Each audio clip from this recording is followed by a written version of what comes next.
घटक एक साहित्याचे स्वरूप एक उद्दिष्टे विद्यार्थी मित्रांनो या घटकाचा अभ्यास केल्यानंतर आपल्याला ललित साहित्य म्हणजे काय ते समजेल. ललितेतर साहित्य म्हणजे काय ते समजेल. ललित साहित्य आणि ललितेतर साहित्यातील भेद समजेल. साहित्यातून व्यक्त होणाऱ्या अनुभवांचे विशेष आपल्या लक्षात येतील. साहित्यातून व्यक्त होणाऱ्या संवेदना, भावनात्मकता, वैचारिकता, सूचकता, सेंद्रियत्व, विशिष्टता आदी घटकांचा परिचय होईल. दोन प्रास्ताविक साहित्याचे स्वरूप समजावून घेताना आपण साहित्यविषयक काही गोष्टी समजावून घेतल्या पाहिजेत. साहित्य हे शब्दरूप असते. शब्दांच्या द्वारा साहित्याचा आविष्कार होत असतो. पण जे शब्दरूप ते साहित्य म्हणता येत नाही. जन्मकुंडली, पंचांग, औषधोपचाराच्या टिप्पणी, गणिताचे पुस्तक या सर्वांना आपण साहित्य असे म्हणत नाही. कारण या ठिकाणी विशिष्ट वस्तुस्थिती सांगणारी शब्दांची साधलेली जुळणी असते. ज्याला आपण साहित्य म्हणून ओळखतो तेही एकाच प्रकारचे नसते. उदाहरणार्थ वि. स. खांडेकर यांचे क्रौंचबध, राम गणेश गडकरी यांचे एकच प्याला, गंगाधर गाडगीळ यांचे गाडगिळांच्या कथा ही सर्व पुस्तके साहित्य या संज्ञेने ओळखली जात असली तरी ती परस्परांहून वेगळी आहेत. या वेगळेपणाच्या जाणीवेतून दोन वर्गातील सीमारेखा आखली गेली. त्यातील पहिला वर्ग आहे तो म्हणजे ललित साहित्याचा व दुसरा वर्ग आहे तो म्हणजे ललितेतर साहित्याचा. 3 विषय विवेचन. साहित्य शब्दाचा अर्थ दैनंदिन जीवनामध्ये आपण साहित्य याचा अर्थ सामग्री असा करतो. यामध्ये प्रामुख्याने घराचे साहित्य, शेतीचे साहित्य, स्वयंपाकाचे साहित्य यासारखे शब्दप्रयोग आपण नेहमी करतो. पण साहित्य हा शब्द मात्र एक विशिष्ट अर्थ सांगतो. साहित्य याचा अर्थ म्हणजे लेखन हा होय. साहित्याला वाङ्मय असेही म्हटले जाते. जे वाणीमय ते वाङ्मय, जे लिखित ते साहित्य. पण या संज्ञा सर्वच लेखनाला लावता येत नाहीत. जन्मकुंडली, पंचांग, गणिताचे पुस्तक यांना आपण साहित्य म्हणत नाही. अण्णाभाऊ साठे यांचे फकीरा, चीन व्ही. जोशी यांचे चिमणरावांचे चऱ्हाट, शरणकुमार लिंबाळे यांचे अक्करमाशी या सर्व पुस्तकांना आपण साहित्य म्हणून ओळखत असलो तरी या सर्वच साहित्यकृती एकमेकांपासून पूर्णतः वेगळ्या आहेत. ललित साहित्य हे वाचकांच्या भावनांना आवाहन करते, तर ललितेतर साहित्य हे वाचकांच्या विचारांना आवाहन करते. ललित साहित्यामध्ये भावनांचे आरोह अवरोह टिपले जातात तर ललितेतर साहित्याचा सर्व भर ज्ञानात्मक पातळीवर असतो, सुसंगत मांडणीवर असतो. ललित साहित्यामध्ये कथा, कादंबरी, काव्य, नाटक असे अनेक प्रकार आहेत. वैचित्र्य आणि वैविध्य या दृष्टीने ललित साहित्य ही फार मोठी व्यापक संज्ञा आहे. प्रा. व्हा. ल. कुलकर्णी या ख्यातनाम समीक्षकाने ललित आणि ललितेतर साहित्याचे वेगळेपण नेमकेपणाने टिपले आहे. त्यांच्या मते ललित साहित्य हे मूलतः व्यक्तिनिष्ठ, भावप्रेरित, कल्पना, प्रतिभानिर्मित सौंदर्यसिद्धीच्या विषयांचे अनुसरण करणारे, वैशिष्ट्यपूर्ण सुसंघटन करणारे आणि ज्याच्या आशयाची नेमकी अटकळ बांधता येत नाही असे आहे. तर ललितेतर साहित्य हे मूलतः वस्तुनिष्ठ, बुद्धिप्रेरित, तर्कनुमानादीवर भर देणारे म्हणून तर्काधिष्ठित, सुसंघटन करणारे आविष्काराबाबत एक ठराविक साचा असणारे ज्याची अटकळ बांधता येईल असे आहे. बालकवींची फुलराणी सारखी कविता आणि जगदीशचंद्र बोस यांचा वनस्पतीच्या सजीवत्वाबद्दलचा सिद्धांतनशी 2 उदाहरणे घेतली तर त्यातील भेद आपल्या सहज लक्ष येईल. फुलराणी सारखी कविता वाचताना त्यातील अनुभव, त्याची सजावट, त्यामध्ये कल्पिले गेलेले विश्व या सर्व गोष्टी खास करून बालकवींच्या आहेत. हे आपल्या मनावर ठसते. त्यातील अनुभव आत्मसात करतो तो बालकवींचा म्हणून. फुलराणीतील प्रत्येक शब्दावर बालकवींच्या कविमनाचा ठसा उमटलेला दिसतो. तर याउलट आपल्याला ललितेतर साहित्यात आत्माविष्कार जाणवत नाही. वनस्पतीच्या सजीवत्वाबद्दलचा सिद्धांत ही जगदीशचंद्र बोस यांची निर्मिती असली तरी शब्दबद्ध करणारे त्यांचे लेखन आणि तो सिद्धांत आपल्या भाषेत स्पष्ट करणारे इतरांचे लेखन या दोन्हींचा संस्कार एकच असतो. या ठिकाणी अभिव्यक्ती वेगळी असली तरी आशयाचे स्वरूप बदलत नाही. ललित साहित्यात आशय आणि अभिव्यक्ती यांच्यात अद्वैत असते. त्यामुळे अभिव्यक्ती बदलली की आशय बदलतो. ललित साहित्याच्या रचनेत एका व्यक्तिमनाला भावलेल्या कलात्मक सत्याचा आविष्कार होत असल्यामुळे तिथे वाव असतो तो फक्त कलात्मक तर्कालाच. ललित साहित्य हे आस्वादकाला शास्त्रीय व ऐतिहासिक सत्यापासून दूर ठेवते. ललितेतर साहित्यात सत्याला महत्त्व असते, तर ललित साहित्यात सत्याभासाला महत्त्व असते. ललित साहित्यात सत्यावर कविप्रतिभेचे संस्कार होत असतात. त्यामुळे ते जसेच्या तसे अवतीर्ण होत नाहीत. मुळात असणारी स्थलकालाची चौकट मोडली जाते. साहित्य, संगीत, शिल्प, चित्र इत्यादी सर्वच ललित कलाविष्कार म्हणजे कलावंताने आपल्या अनुभवांची प्रतिभा, कल्पना यांच्या आधारे साधलेली पुनर्निर्मिती होय. शब्द हे साहित्याचे मूलद्रव्य आहे.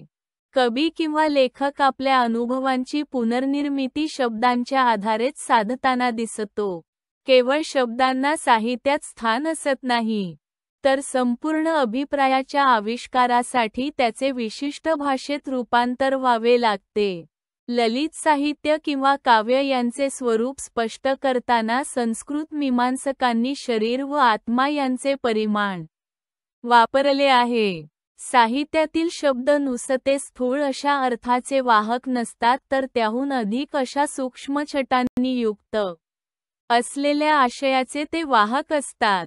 ललित साहित्य ही पूर्णपणे एका व्यक्तिमनाची नवनिर्मिती असून तिचे रसग्रहण वा मूल्यमापन करताना तिचे केवळ कलात्मक रूप लक्षात घेणे आवश्यक आहे. खरे तर लेखकांकडून होणारे लेखन हे सर्वस्वी त्याच्या अनुभवविश्वावर आधारलेले असते. त्याचे हे अनुभव त्याच्या जीवनातून वेचलेले असतात. तसे पाहिले तर प्रत्येकाचे जीवन ही अनुभवांची साखळीच असते. त्यातील सांगण्यासारखे म्हणजेच अर्थपूर्ण अनुभव लेखक लेखनासाठी निवडत असतो. त्याचे निवेदन तो जसेच्या तसे करीत नाही. आपल्या जीवनानुभवांना तो कल्पना व प्रतिभेच्या साहाय्याने नवा संदर्भ देत असतो. जॉर्ज इलियट हे पुरुषी नाव धारण करणाऱ्या एका आंग्ल समीक्षिकेने साहित्याचा जीवनानुभवांशी आलेला संबंध लक्षात घेऊन रिपोर्टाज, इंटरप्रिटेशन, क्रिएशन असे ललित साहित्याचे 3 प्रकार मांडलेले आहेत. प्रा. वा. ल. कुलकर्णी यांनी त्यासाठी वस्तुदर्शन, वस्तुनिरूपण आणि वस्तुनिर्मिती असे 3 मराठी प्रतिशब्द सुचविले आहेत. मध्ये फक्त अनुभवांचे दर्शन घडविलेले असते. ती वस्तू तो विषय जसाच्या तसा शब्दांच्या आधारे पेश करणे इतकाच मर्यादित हेतू त्या लेखनामागे असतो. उदा. वृत्तपत्रीय लेखनमध्ये अनुभव वस्तूंचा अर्थ लावणे, त्याची संगती लावणे ही प्रक्रिया घडत असते. रेंदाळकर, यशवंत, गिरीश इत्यादी कवीची बरीचशी कविता अशी आहे. या प्रकारात मात्र अनुभव वस्तूच्या आधारे कविते निर्मिलेल्या संपूर्ण स्वतंत्र दृष्टीने दर्शन होत असते. बालकवींची फुलराणी, गोविंदाग्रजांची प्रेम आणि मरण, माधव ज्युलियनांची संगमोत्सुक डोह, आनंद यादवांची गोतावळा, रा. र. बोराडे यांची पाचोळा या कादंबऱ्या ही वस्तुनिर्मितीची उदाहरणे म्हणून देता येतील. ललितेतर साहित्यातून व्यक्त होणारे अनुभव हे प्राय ज्ञानात्मक, एकेरी, स्पष्ट, समावेशक आणि व्यक्तिनिरपेक्ष असे असावे लागतात. त्यांचा स्वतंत्रपणा त्याची मौलिकता, त्यातील निसंदिग्धता, त्याची व्याप्ती याच गोष्टी तपासल्या जात असतात. ललित साहित्यातील अनुभवांचे असे नसते. त्याचे वेगळेपण त्याच्या आविष्काराशी असलेल्या अद्वैती एकरूप नातेसंबंधातून लक्षात येते. शेवटी एका व्यक्तिमनाचा अनुभव त्या व्यक्तिमनासह साहित्यकृतीद्वारा आस्वादकाच्या अनुभवविश्वाचा एक भाग बनण्यासाठी अवतरत असतो. व्हा. ल. कुलकर्णी यांच्या मते जीवन आणि साहित्याची सृष्टी यांच्यातील संबंध माता आणि तिच्या गर्भात वाढणारा गर्भ यांच्यात असणाऱ्या संबंधाप्रमाणे आहेत.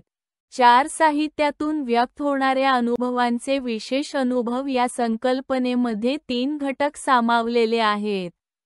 संवेदना, विचार आणि भावना हे ते 3 घटक होत.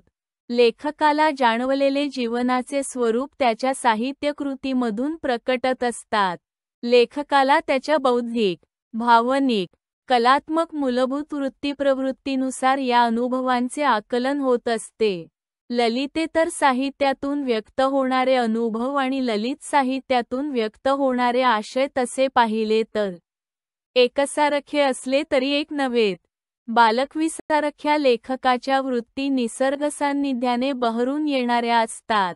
हरिभाऊ आपटे, अण्णाभाऊ साठे, नारायण सुर्वे यांच्यासारख्या वृत्ती समाजातील दीनदुबळ्यावरच्या अन्यायाने व्यथित होणाऱ्या असतात.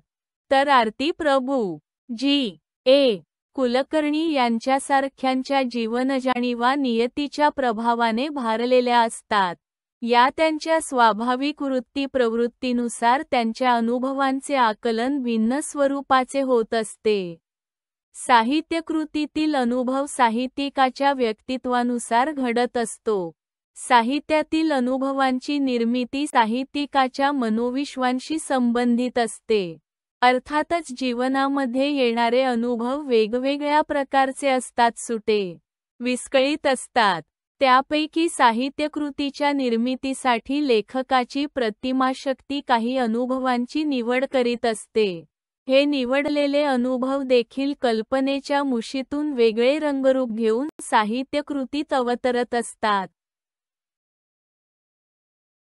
5. वास्तव आणि कल्पित साहित्याचे विश्व हे पूर्णपणे कल्पित विश्व आहे की त्यात वास्तवाचेच दर्शन घडत असते हा एक जुन्या काळापासून चालत आलेला वाद आहे. कथा, कादंबरी वाचताना आपल्याला हे जाणवते की त्या कथा कादंबरीतले जग हे सभोवतालच्या जगासारखे आहे. लेखकांस ज्या प्रकारचे अनुभव येतात त्याच्या आधारेच तो साहित्याचे विश्व निर्माण करीत असतो. वास्तव जीवनातील आलेल्या अनुभवांची निवड करून ती कल्पनांच्या साहाय्याने अधिकची भर घालून वाचकांसमोर एक नवे विश्व निर्माण करीत असतो. वास्तवाच्या जगातील त्याने जसेच्या तसे चित्रण केलेले नसते. कल्पनेच्या साहाय्याने निर्माण होणारे हे कल्पित वास्तवातील विश्वासारखे वाटत असले तरी ते वास्तव जगाचे प्रतिबिंब नसते. आरसा जसा कुठल्याही गोष्टीचे रूप जसे आहे तसेच दाखवित असतो, तसे साहित्य करीत नाही. एखाद्या छायाचित्रकाराने एखादे निसर्गचित्र काढावे तसे वास्तवाचे छायाचित्र म्हणजे साहित्य नव्हे. साहित्य हे एका कलावंत मनाने साधलेली नवनिर्मिती असल्याने त्याच्यामध्ये चैतन्य सजीवता जाणवते. प्रत्यक्ष जीवन कसे आहे यापेक्षा साहित्यिकाला ते कसे जाणवले याला साहित्यामध्ये शब्दरूप मिळत असते. वास्तवातील वेलीवरचे फूल हे फुलराणीचे निमित्त असते.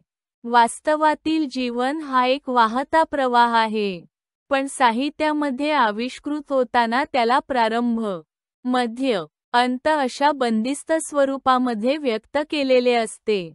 साहित्यातील संवेदनात्मकता सर्वच कलामध्ये ऐंद्रिय संवेदन जागृतीला महत्त्वाचे स्थान आहे.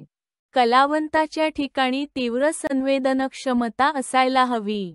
साहित्यातून साकार होणारा अनुभव परचेंद्रियांना जाणवणाऱ्या संवेदनाच्या आधारे वाचकांच्या मनापर्यंत पोहोचत असतो. बनगरवाडी, पडघवली, गारंबीचा बापू यासारख्या कादंबऱ्या वाचताना लेखकांनी केलेल्या वर्णनातून आपल्यासमोर बनगरवाडी पडघवलीचे चित्र उभे राहते.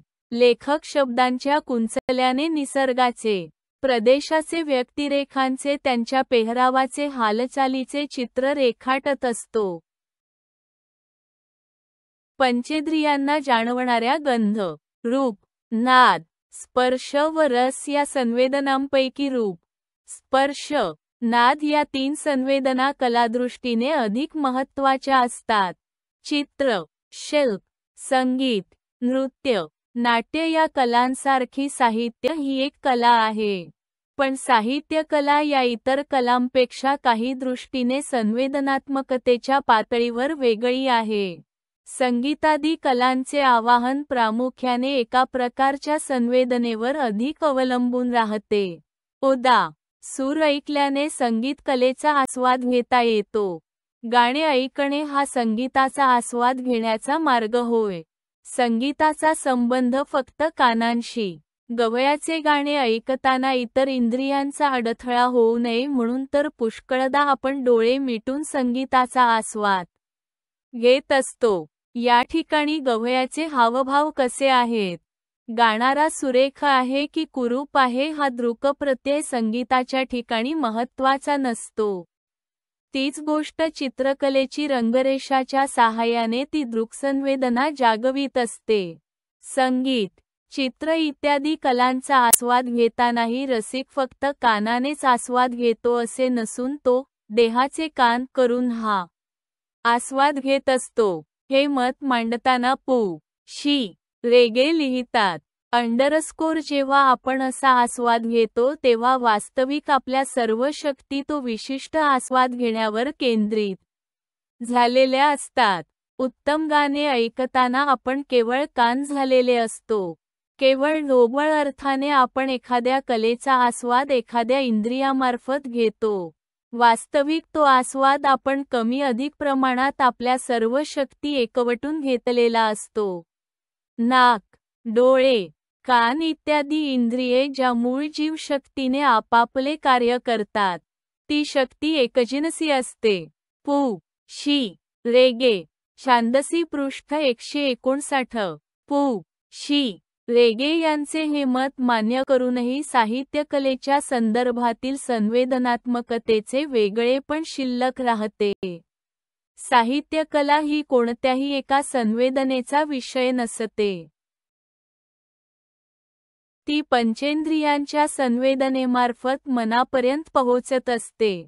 वरवर पाहता शब्द हे साहित्यकलेचे माध्यम ते श्रवणाचा विषय ठरते. केवळ पाहण्याच्या संवेदनामार्फत साहित्याचा आस्वाद घेतला जात नाही. संगीत व साहित्य यांच्या संवेदनेमध्ये हाच फरक आहे. संवेदनाजागृती वेगवेगळ्या प्रकारची असते. व्यवहारातील कोणत्याही अनुभवांमध्ये केवळ एकाच संवेदनेवर भर नसतो. तो अनुभव पंचेंद्रियांना जाणवत असतो. एखाद्या उद्यानात गेल्यावर वाऱ्याची झुळूक शरीराला स्पर्श करते. सभोवतालची झुलणारी झाडाची पाने नजरेला होऊन पानांची सळसळ, पाखरांची किलबिल कानावर पडते. हा व्यवहारी वास्तव जीवनातील अनुभव बहुमुखी असतो. साहित्यातील शब्दांना हा असा विविध संवेदनाद्वारा जाणवणारा अनुभव पकडायचा असतो. साहित्यातील जाणवणारी संवेदनात्मकता इतर कलांमधील संवेदनात्मकतेपेक्षा आणखी एका बाबतीत भिन्न आहे. संगीतादी कलांमधील संवेदना केवळ संवेदनातील आनंद देण्यात रमणाऱ्या असतात. चांगल्या चित्रांमधून मिळणाऱ्या आनंदाचा संबंध चित्रातील रंगरेषांमधून उमटलेल्या दृश्यांशी असतो. तसे साहित्यातील शब्दाबद्दल म्हणता येत नाही. त्या संवेदनेच्या आधाराने साहित्य अधिक काही सांगू पाहते. पिकलेल्या पानांचा पिवळा रंग पाहून फक्त पिवळ्या रंगाचे भान राहणे हे उत्कृष्ट चित्रकाराचे लक्षण आहे. पण त्या पिवळ्या रंगाने परिणतावस्थेबद्दल आदर, कीव, निराशा, दुःख, उदात्त समाधान या किंवा अनेक विचारांच्या कोलाहलाने मन भरून जाणे हे साहित्यातील संवेदनेला साधायचे असलेले कार्य इतर कलांच्या पेक्षा वेगळे आहे. शास्त्रज्ञ, लेखक किंवा सर्वसामान्य असा कोणताही माणूस असो, वास्तव जगाचे भान करून घेण्याचा पंचेंद्रियापेक्षा वेगळा असा मार्ग त्याच्याजवळ नसतो. त्याच्या आधारेच आपणाला जगाची ओळख होत असते. लेखकाला होणारी ही ओळख भावनिक पातळीवरची असते, ज्ञानाच्या पातळीवरची नसते. उदा. वसंत ऋतूमध्ये झाडांना पोपटी रंगाची पालवी फुटते. या ठिकाणी रंगाची जाणीव ज्ञान व माहिती देण्यासाठी आहे. पण बालकवींच्या कवितेतील हिरवे हिरवे गार गालीचे, हरित तृणांच्या मखमालीचे या ओळतील रंगाची जाणीव अशा प्रकारचे ज्ञान देण्यासाठी नसून त्या रंगसंवेदनेच्या आधारे मनातील भाव जागृत करणारी असते. संवेदनाच्या आधारानेच साहित्य अधिक काही सांगू पाहते. पिकलेल्या पानांचा पिवळा रंग पाहून फक्त पिवळ्या रंगाचेच भान राहणे हे उत्कृष्ट चित्रकाराचे लक्षण आहे. पण त्या पिवळ्या रंगाबद्दल आदर, कीव, निराशा, दुःख, उदात्त समाधान किंवा इतर अनेक विचारांच्या कोलाहलाने मन भरून जाणे हे साहित्यातील संवेदनेला साधायचे असलेले कार्य इतर कलांपेक्षा वेगळे आहे. साहित्यातील भावनात्मकता बोझांकीट या सौंदर्यशास्त्रज्ञाच्या मते सौंदर्यानुभवात एक सुखद भावना असते. ललित साहित्याचा कोणताही प्रकार घेतला तरी त्यातील भावदर्शन नेहमीच महत्त्वाचे मानले जाते. लेखकाला येणारा जीवनानुभव त्याच्या साहित्यकृतीतून वाचकांना जाणवत असतो. त्याच्या वाट्याला आलेल्या अनुभवाच्या आधारे तो जीवनाचा अर्थ लावीत असतो. कोणाला जीवन म्हणजे खडकाळ वाटेल, तर कोणाला ती फुललेली बाग आहे असे वाटेल. ज्याचा त्याचा जीवनानुभव वेगळा. जीवनात लेखकाला भलेबुरे लोक भेटत असतात. ते जसेच्या तसे साहित्यकृतीत आलेले नसतात. कल्पनेच्या साहाय्याने लेखक त्यांना रंग, रूप, आकार देण्याचा प्रयत्न करीत असतो. साहित्यकृतीतील भावनाविष्कार रसिकांच्या मनामध्ये भावना जागृती करीत असतो. उदाहरणार्थ, पानिपत, गोतावळा, तुंबाडचे खोत या साहित्यकृतीतून वाचकांच्या भावभावना देखील सक्रांत होतात. उपरा, बलूत, अत्कर्माशी वाचत असताना त्या माणसांच्या जीवनातले दुःखाचे भोगवटे आपल्याला अस्वस्थ करतात. गरजा जय जयकार ही कविता वाचल्यानंतर आपल्या मनामध्ये देशभक्तीची भावना जागृत होते. पृथ्वीचे प्रेमगीत वाचल्यानंतर प्रीतिभावना आपल्या मनस्वी प्रीतिभावना आपल्या मनामध्ये नटप. लेखकाने घेतलेला जीवनानुभव साहित्यकृतीतून आविष्कृत होत असतो. या चित्रणांमध्ये केवळ घटना वा व्यक्तिरेखा यांच्या वर्णनांवर लेखकाचा भर नसतो, तर त्याच्या मागे असलेल्या मानवी मनातील भावभावनांचे तांडव, लाघव, संमिश्रण, सखोलता, व्यापकता यांच्या चित्रणांकडे त्याचे लक्ष वेधलेले असते. वास्तव जीवनातील भावनाजागृती व साहित्याच्या आस्वादाने निर्माण होणारी रसिक मनातील भावना जागृती या एकाच पातळीवरच्या नसतात. व्यावहारी जगामध्ये आपण संकटात सापडलेल्या माणसाला मदतीचा हात देऊ शकतो, पण एकच प्याला या नाटकातील सिंधूला आपण आर्थिक मदत करून तिचे दारिद्र्य दूर करू शकत नाही. व्यावहारिक जगात निष्पाप माणसांवर अन्याय होताना दिसला तरी त्याच्यावरील अन्याय दूर करण्यासाठी आपण मदत करू शकतो. पण आधेल्लोबद्दल कितीही चिडाली, संताप वाटला तरी आपण काही करू शकत नाही. कलाकृती ही लेखकाच्या कल्पनाशक्तीने निर्माण केलेली असते. ते एक स्वतंत्र जग असते. त्या विश्वातील घटना, प्रसंग, व्यक्तिरेखा ही त्याची मानसनिर्मिती असते. त्या व्यक्तिरेखांना वास्तव जगात प्रत्यक्ष देहधारी स्वरूपात तुमच्या आमच्यासारखे अस्तित्व नसते. वास्तव जगातील त्याच्यासारख्या व्यक्तीवरूनच लेखकाला त्या व्यक्तिरेखा सुचलेल्या असतात. साहित्यातील त्या व्यक्तिरेखा वास्तव जगातील व्यक्ती नसतात. म्हणून त्यांच्या वागण्या बोलण्याने, कथा कादंबरीतील त्यांच्या उक्ती कृतीने ज्या रागलोभादी भावना रसिकाला जाणवतात त्यांना कृतिरूप प्रकटीकरणाची सोयच नसते. कथेतील विश्व वास्तव विश्व यामध्ये फरक आहे. साहित्यातून व्यक्त होणाऱ्या अनुभवांकडे, भावनांकडे आपण निर्लेप व निर्मम वृत्तीने पाहत असतो. त्यामध्ये व्यक्तिगत हितसंबंध गुंतलेले नसतात.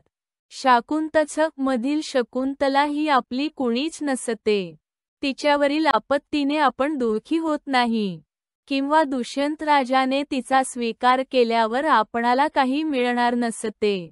तरीही तिचा प्रारंभी त्याने केलेला त्याग व शेवटी केलेला स्वीकार याचा आपल्या मनावर भावनिक परिणाम साधत असतो. राग, लोभ, क्रोध, स्नेह, ममता, भक्ती, करुणा, दया, वात्सल्य ई विविध प्रकारच्या भावनांचे संमिश्र स्वरूप वाचकांना जाणवते. कथा कादंबरी विश्वातील कोणत्या तरी व्यक्तिरेखेशी त्या भावना संलग्न असतील. त्या व्यक्तिरेखा कोणत्या तरी भूप्रदेशांशी, समाजाशी संबंधित असतील, पण त्यांच्या आधाराने आपल्यापर्यंत येणाऱ्या या भावभावना व्यक्ती, वस्तू, स्थल इत्यादींनी मर्यादित झालेल्या नसतात.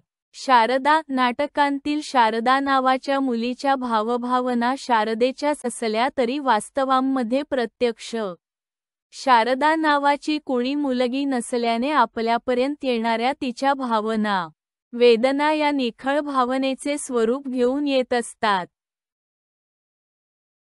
आपण शारदेला वाचवायला जाण्याचा प्रयत्न करीत नाही, तर तिच्या भावनांचा आपल्यासमोर उलगडत जाणारा आलेख पाहून जीवनविषयक विचार करू लागतो. प्रत्यक्ष जीवनामध्ये भावनांचे निखळ स्वरूप लक्षात येणे कठीण असते. जीवन व्यवहारात वावरत असताना आपण त्या भावनांच्या मध्ये गुरफटलेले असतो. परीक्षेत पास झाल्यावर, मीनाला नोकरी लागल्यावर, मुलांनी बक्षीस मिळविल्यावर आपण अशा आनंदाच्या प्रसंगी आनंद या भावनेचा अनुभव घेत असतो. त्यामध्ये व्यक्तिगत भाव अधिक असतो. आनंद या भावनेचे निखळ स्वरूप आपल्याला जाणवत असते. साहित्यामध्ये अशा प्रकारच्या भावनांचे अनुभव घेताना त्यामध्ये स्वभाव मिसळलेला नसतो. त्यामुळे साहित्यातील भावनात्मकता भावनेच्या शुद्ध स्वरूपाची ओळख करून देते. साहित्यातील वैचारिकता हा विशेष भावनेसारखाच आहे. वास्तव जीवनात आपल्याला जे अनुभव येत असतात त्याच्या आधारे आपण जीवनाचा अर्थ लावू पाहतो. एखाद्या व्यक्तीला त्याचा सतत मत्सर द्वेष करणारी माणसं सततच भेटत गेली तर त्याचा जीवनविषयक विचार आपल्या अनुभवांनी निश्चित होत असतो. साहित्यिकाची स्थितीही अशीच असते. जीवनाबद्दल जाणवणारा अर्थ त्याच्या साहित्यकृतीतून व्यक्त होत असतो. आमुसा पेला दुःखाचा, डोळे मिटूनी प्यायाचा हा केशवसुतांना जाणवणारा जीवनाचा अर्थ त्यांच्या साहित्यकृतीतून व्यक्त होत असतो. साहित्यिक हा द्रष्टा असतो. त्याच्या कलाकृतीमधून त्याच्या कुवतीनुसार हा भविष्याचा वेध घेणारा विचार तो मांडत असतो. रामायण, महाभारत यासारख्या महाकाव्यातून या महाकवींना जाणवलेल्या अनुभवाला आलेला विचारच कलात्मक रूप घेऊन अवतलेला असतो. साहित्यातून व्यक्त होणारा विचार हा भावनिक रूप घेऊन येत असतो. तो भावनांपासून वेगळा काढून दाखविता येत नाही. ललितेतर वाङ्मयातील विचार हा स्वतंत्रपणे मांडता येतो. प्रयोगाने त्याचे सत्यत्व किंवा अस्तित्व तपासून घेता येते. तसेच ललित साहित्याबद्दल आपल्याला म्हणता येत नाही. त्या साहित्यकृतीमधून व्यक्त होणाऱ्या अनुभवांशी तो विचार मिळून गेलेला असतो. आपल्या साहित्यकृतीमधून साहित्यिक विशिष्ट जीवनप्रणाली मांडत असतो. पण लक्षात कोण घेतो? किंबा शारदा या साहित्यकृतीमधून साहित्यिकांनी समाजविचार मांडलेला आहे. पानिपत, स्वामी, मृत्युंजय यासारख्या साहित्यकृतींतून जाणवणाऱ्या अनुभवदर्शनातून जीवनविषयक विचारांना चालना मिळते. लेखकाच्या संवेदनात्मक मनाला जीवनाचे रूप उत्कटतेने जाणवते. त्यामुळे साहित्यात भावनात्मकता येते आणि या भावनात्मकतेला जीवनविषयक चिंतनातून स्फुरलेल्या विचारांची भक्कम बैठक असते. त्यामुळेच कोणतीही साहित्यकृती प्रथमतः तुमच्या बुद्धीचे समाधान करीत असते. मग ती पण लक्षात कोण घेतो?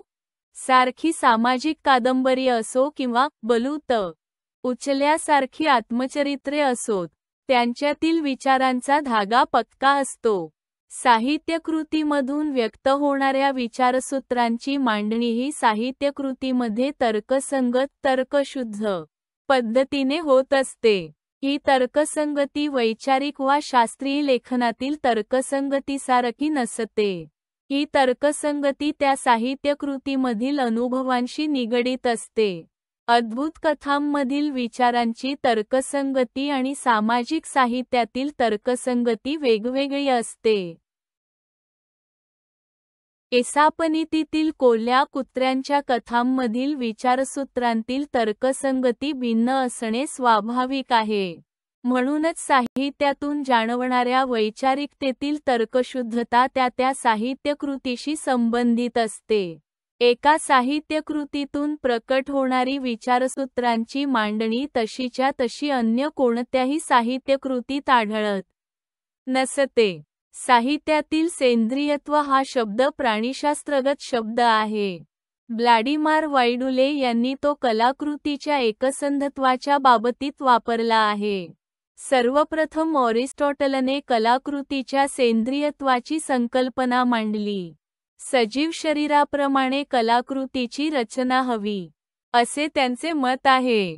आपल्या शरीरामध्ये जसे नखापासून ते थेट मस्तकापर्यंत एकच प्राणतत्व आहे, एकत्र संवेदना आहे, तसेच साहित्यातही एकच प्राणतत्व त्याच्या सर्व घटकांमधून जाणवत असते. साहित्य कृतीचा प्रारंभ, मध्य, अंत यामधून जाणवणारी तिची रचना, तिच्यातील विविध व्यक्तिचित्रे, घटना, प्रसंग या गोष्टी तिच्यातून व्यक्त होऊ पाहणाऱ्या एका अनुभवाचे घटक म्हणून आलेले असतात. एका साहित्यकृतीची भाषाशैली दुसरी सारखी असू शकत नाही. प्रत्येक कलाकृतीची खास अशी शैली असते. साहित्यकृती ही स्वतंत्र स्वयंपूर्ण असते. एखादी व्यक्ती लहान असो किंवा मोठी असो, तिला तिचे स्वतंत्र असे व्यक्तिमत्व असते. ती एक स्वयंपूर्ण संपूर्ण व्यक्ती म्हणून वावरत असते. तीच गोष्ट साहित्यकृतीमध्ये असते. लहान मोठी कोणतीही साहित्यकृती असो, तिला तिचे स्वतंत्र व्यक्तिमत्व असते. माणसाची रंग, रूप, जाडी, उंची यांचा संबंध जसा त्याच्या व्यक्तिमत्वाशी जोडला गेलेला असतो, त्याचप्रमाणे साहित्यकृतीचे व्यक्तित्वही भाषाशैली, रचना, प्रतिमा, अलंकरण, काव्यत्व, नाट्य, संवाद, निवेदन, संघर्ष इ घटकांशी संबंधित असते. कोणत्याही एका घटकाचा परिणाम घडत नसतो.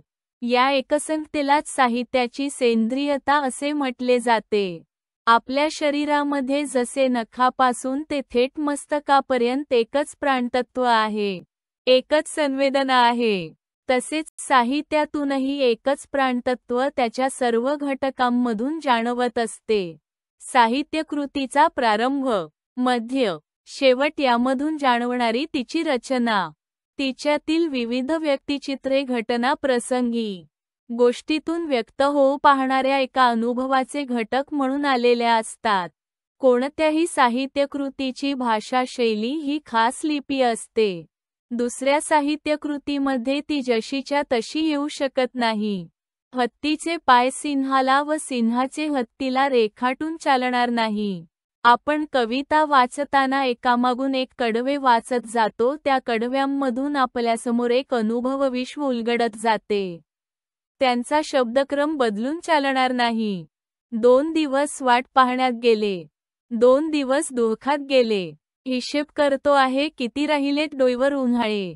शेकडो वेळा चंद्र आला, तारे फुलले, रात्र धुंद झाली, भाकरीचा चंद्र शोधण्यात जिंदगी बरबाद झाली. या नारायण सुर्वेच्या कवितेच्या ओळीतील क्रम बदलला तर कवितेतून व्यक्त होणारा अनुभव विस्कळीत होईल. माणसाच्या शरीर रचनेत हाताच्या जागी पाय, पायाच्या जागी हात, नाकाच्या जागी डोळे असे दाखविल्याने जसे विचित्र रूप व्यक्त होईल तसेच कवितेचा क्रम बदलाने होईल. झाडांच्या फांद्या, फुले, पाने यांची रचना कशी असावी हे त्या झाडावर अवलंबून असते. तसेच साहित्यकृती सुद्धा एकत्रितपणे अनुभवाचे प्रकटीकरण करीत असते. विशिष्टता आणि विश्वात्मकता. साहित्य म्हणजे लेखकाचा आत्माविष्कार. ललितेतर साहित्यामध्ये विश्वात्मकता हा विशेष असतो, कारण ललितेतर साहित्य ज्याने निर्माण केले त्याच्या व्यक्तिमत्वाचा, विशिष्टत्वाचा ठसा उमटलेला नसतो. जसा न्यूटनचा गुरुत्वाकर्षणाचा सिद्धांत आहे, जगदीशचंद्राचा वनस्पतीच्या सजीवत्वाबद्दलचा सिद्धांत आहे, किंवा आगरकरांचे तत्कालीन रूढीग्रस्त समाजजीवनाचे समालोचन आहे, हे सर्व लेखन फक्त विश्वात्मक झालेले असते, कारण त्यामागील अनुभव फक्त विश्वात्मक स्वरूपाचा असतो, खऱ्या अर्थाने व्यक्तिनिरपेक्ष झालेला असतो. ललित साहित्यामागचा अनुभव असा नसतो. तो व्यक्तिसापेक्ष असूनही व्यक्तिनिरपेक्ष होत असतो. कवीचा विशिष्ट अनुभव जेव्हा काव्यातून व्यक्त होतो तेव्हा तो एकाच वेळी त्या कवीचा राहून सर्वांचा होत असतो. बालकवींचा औदुंबर हा व्यवहारातील औदुंबर वा अन्य वृक्षाच्या निमित्ताने निर्माण झालेल्या कवीच्या मनाने घेतलेला एक अनुभव आहे. स्टार औदुंबर मधील औदुंबराला फक्त त्या कवितेच्या विश्वात स्थान आहे. तो कसा आहे, कसा असावा हे बालकवींच्या कविमनाने ठरविले आहे. एकच प्याला मधील सुधाकर म्हणजे कोणताही मनोभंग झालेला मद्यपी नव्हे. एकच प्याला तील अनुभव हा खास सुधाकरचा आहे. हे खासपण किंवा विशिष्टता साहित्यामधून व्यक्त होत असते. राम, सीता, श्रीकृष्ण, रुक्मिणी, लैला, मजनू, बाजीराव मस्तानी, माधवराव, रमा या प्रेमकथा काहींशा एकसारख्या वाटतात, पण प्रत्येकाचा प्रेमानुभव वेगळा. तो त्यांच्या विशिष्ट प्रकारच्या व्यक्तिमनाने निश्चित झालेला असतो. ललितेतर साहित्यामागील अनुभव मात्र केवळ विचारमयतेमुळे विशिष्टत्व निरपेक्ष झालेले असतात, फक्त विश्वात्मक झालेले असतात. त्यांच्यावर त्यांच्या निर्मात्याचे ठसे नसतात. साहित्यातील सूचकता हा कलात्मक अनुभवाचा एक विशेष मानला जातो. कलेचा भर नेहमी सुचविण्यावर असतो. सजेशन सूचकतेचे महत्त्व पाश्चात्य काव्यविचारानेही मानले आहे. संस्कृतातील ध्वनिविचार सूचकतेचे महत्त्व सांगतो. ध्वनिसिद्धांत आनंदवर्धनाने मांडला. त्याने वस्तुध्वनी, अलंकारध्वनी आणि रसध्वनी अशी श्रेणी सांगितले आहे. सूचकतेमुळे ललित साहित्यानुभवात चमत्कृती जाणवते. ती त्या अनुभवाला आकर्षक बनविते. गोविंदाग्रजांनी प्रेम आणि मरण मधील वृक्ष किंवा माधव ज्युलियन यांच्या संगमोत्सुक डोह मधील अनुभवाच्या सूचकता या विशेषामुळेच आपल्याला निस्सीम प्रेमबीर म्हणून भावू लागतात. एकच कविता अनेक वाचकांना वेगवेगळ्या पातळीवर जाणवते. याचे कारण सूचकताच होय. साहित्यकृतीमधील ही सूचकता वाचकाच्या कल्पनाशक्तीला खाद्य पुरवित असते. लेखकाच्या शब्दामधून व्यक्त होणारी हे भरजरी भाववले त्याचे मन उलगडू लागते. सूचकता ही शास्त्रीय वा ललितेतर साहित्यामागील अनुभवांच्या बाबतीत दोष ठरते हे मुद्दाम लक्षात ठेवायला हवे. 6 स्वय अध्ययनासाठी प्रश्न. वस्तुनिष्ठ प्रश्न. योग्य पर्याय निवडा. 1. ललित साहित्यात कशाला महत्त्व असते? सत्याभासाला, सत्याला, असत्याला. 2. लेखकाला जाणवलेले जीवनाचे स्वरूप कशातून प्रकटत असते? अनुभवातून, साहित्यकृतीमधून, जीवनानुभवातून. 3. कलाकृतीच्या सेंद्रियत्वाची संकल्पना कोणी मांडली? बोंझाकिंड, ऑरिस्टॉटल वा ल. कुलकर्णी. 4. ललितेतर साहित्यात कशाला महत्त्व असते? असत्याला, जीवनानुभवाला, सत्याला. उत्तरे. 1. सत्याभासाला. 2. साहित्यकृतीमधून. 3. ऑरिस्टॉटल. 4. सत्याला ब. चूक की बरोबर लिहा. 1. ललित साहित्यात सत्यावर कविप्रतिभेचे संस्कार होत असतात. 2. ललित साहित्य हे वाचकांच्या भावभावनांना आवाहन करते. 3. साहित्याला वाङ्मय असे म्हटले जाते. 4. ललितेतर साहित्याचा सर्व भर कल्पनात्मक पातळीवर असतो. उत्तरे: 1. बरोबर 2. बरोबर 3. बरोबर 4. चूक क. गाळलेल्या जागा भरा. 1. ललित साहित्यामध्ये भावनांचे टिपले जातात. 2. साहित्याला असे म्हटले जाते. 3. बोंध्याकीट या सौंदर्यशास्त्राच्या मते मध्ये एक सुखद भावना असते. 4. कलाकृतीच्या सेंद्रियत्वाची संकल्पना ने मांडली. उत्तरे: 1. आरोह अवरोह 2. वाङ्मय 3. सौंदर्यानुभवा 4. ऑरिस्टॉटल. ड. योग्य जोड्या लावा. अ. गट ब. गट 1. ललित साहित्य अ. शास्त्रीय वाङ्मय 2. ललितेतर साहित्य ब. सौंदर्यानुभव 3. बोंध्याकीट क. सत्याभास 4. ऑरिस्टॉटल ड. सेंद्रिय संकल्पना इ. आरोह अवरोह. उत्तरे: 1. सत्याभास 2. शास्त्रीय वाङ्मय 3. सौंदर्यानुभव 4. सेंद्रिय संकल्पना इ. एका वाक्यात उत्तरे लिहा. 1. ललित साहित्य हे आस्वादकाला कोणत्या सत्यापासून दूर ठेवते? 2. ललित साहित्य किंवा काव्य यांचे स्वरूप स्पष्ट करताना संस्कृत मीमांसकांनी कशाचे परिमाण वापरले आहे? 3. अनुभव या संकल्पनेमध्ये कोणते 3 घटक सामावलेले आहेत? 4. ललितेतर साहित्याचा सर्व भर कशावर असतो? उत्तरे: 1. शास्त्रीय व ऐतिहासिक सत्यापासून. 2. शरीर व आत्मा यांचे परिमाण वापरले. 3. संवेदना, विचार आणि भावना. 4. ज्ञानात्मक पातळीवर. क्ल. दीर्घोत्तरी प्रश्न 1.